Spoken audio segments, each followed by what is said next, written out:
Capítulo 31. A espera do desastre. Mitchell era, na verdade, muito atrevido.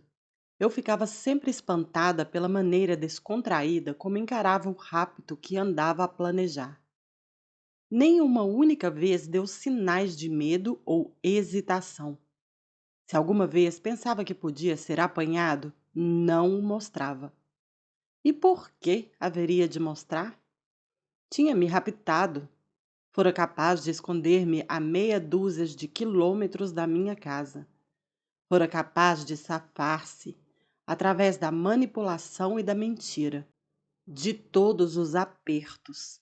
Nada na sua experiência lhe dava motivos para ter receio. Chegou finalmente o dia marcado para o rapto, 4 de janeiro. Quando acordei naquela manhã, senti que tinha chegado o dia do juízo final. Mas então compreendi que era ainda pior. Aquele não era um dia para julgar os culpados. Era um dia para fazer sofrer os inocentes.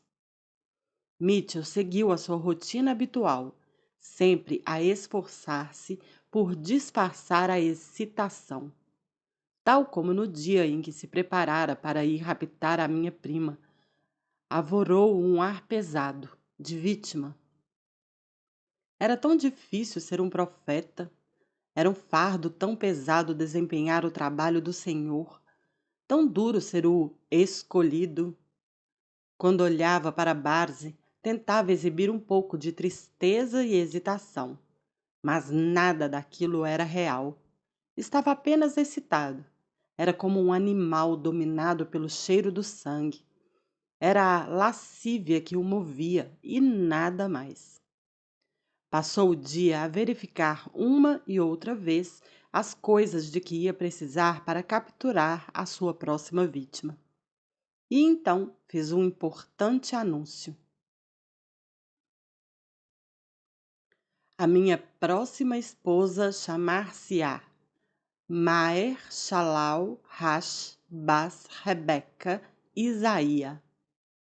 Santo Deus, pensei, é ainda pior do que Shear-Jashub.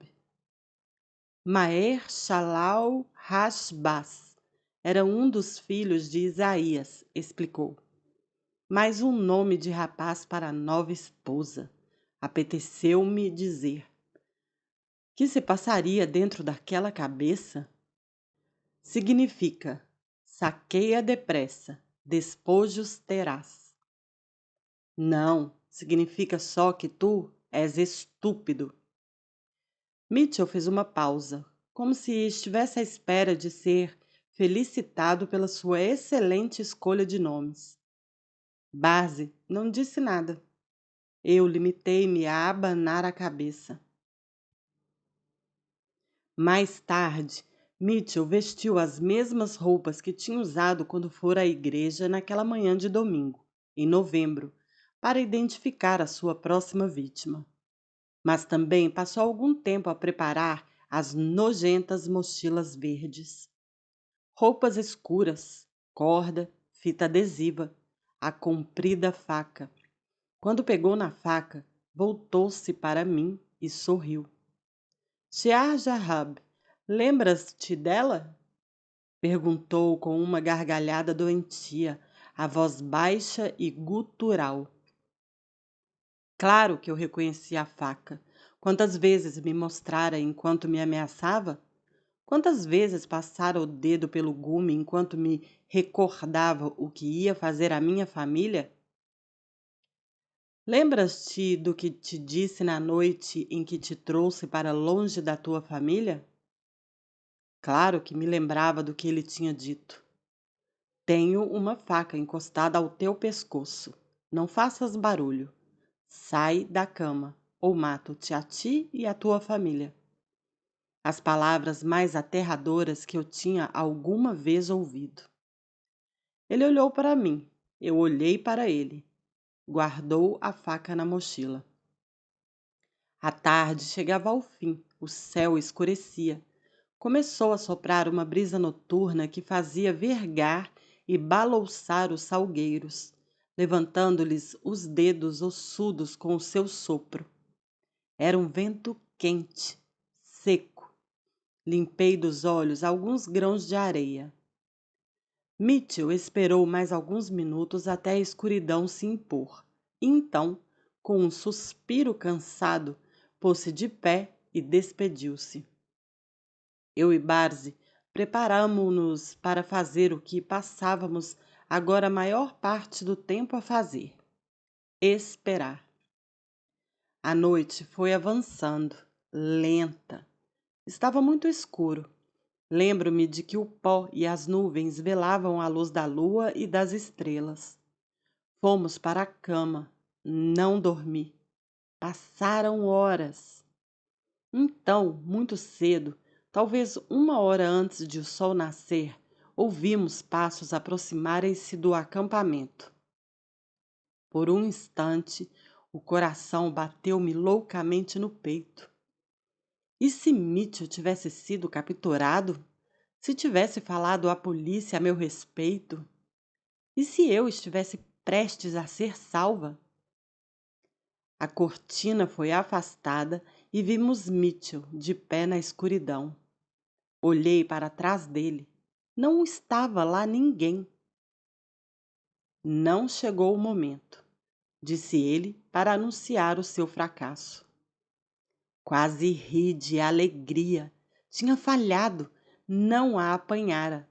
Estava zonza de alívio. Como Abraão e Isaque foi um teste à nossa fé, explicou ele. Barzi juntou-se-lhe no exterior da tenda, a cara quase invisível na escuridão. A mim pareceu-me desapontada. Avançou um passo, mas Mitchell passou por ela e sentou-se.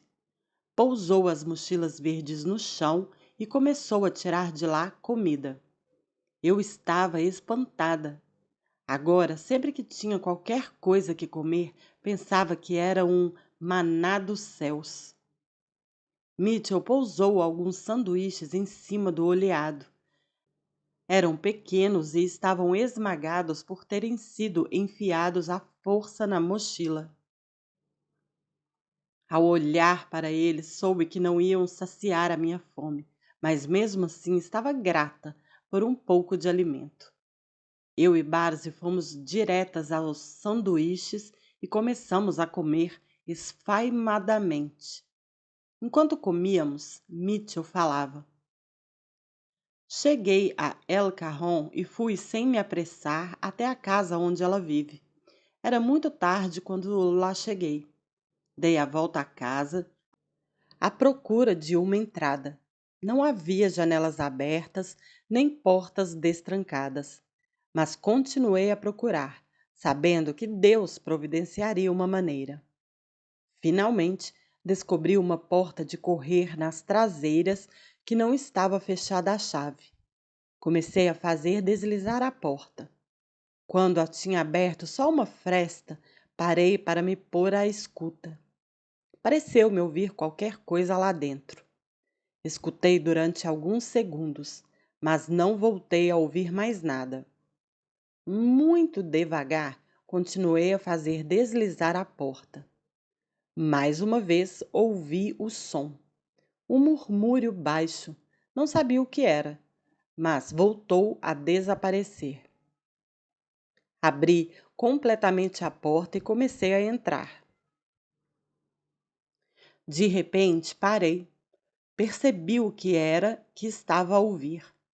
Alguém ressonava. Estava um homem a dormir naquela divisão, e tinha de ser um homem grande pelo barulho que fazia. Compreendi que nunca conseguiria encontrar a minha nova esposa e fazê-la passar pelo pai. Então, sabendo que Deus havia de ter outro plano, e cheio de medo de encontrares um homem maior do que tu, pensei eu. Fiz meia volta e fugi. Mas não queria voltar de mãos vazias. Queria que soubessem que estou sempre a pensar em vocês. Por isso, parei numa mercearia que está aberta toda a noite. Encontrei nos bolsos dinheiro suficiente para comprar um pouco de fiambre e maionese. E depois passei pela igreja e tirei o último pão que estava na caixa que tem nas traseiras. Fez uma pausa e apontou, orgulhoso, para os sanduíches.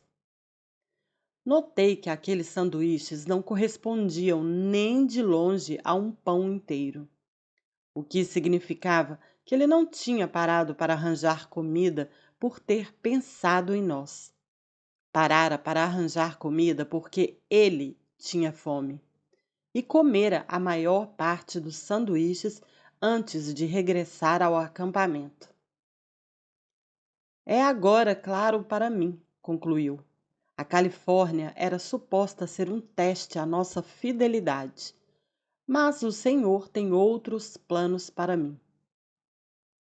Deus, plano, teste de fidelidade. Tudo aquilo era absurdo. Deus não estava a testar a fé dele. Não havia qualquer plano, não havia qualquer orientação divina ou intervenção celestial. Mitchell era um velho porco que queria outra criança para o satisfazer. Era só isso e mais nada. Ele sabia-o. Barzey sabia-o. Não havia ali nenhum mistério divino. Mas não disse nada. Já estava para lá de tentar sequer falar com ele, quanto mais tentar discutir com ele. Deus abençoe aquela garotinha. Foi tudo o que pensei.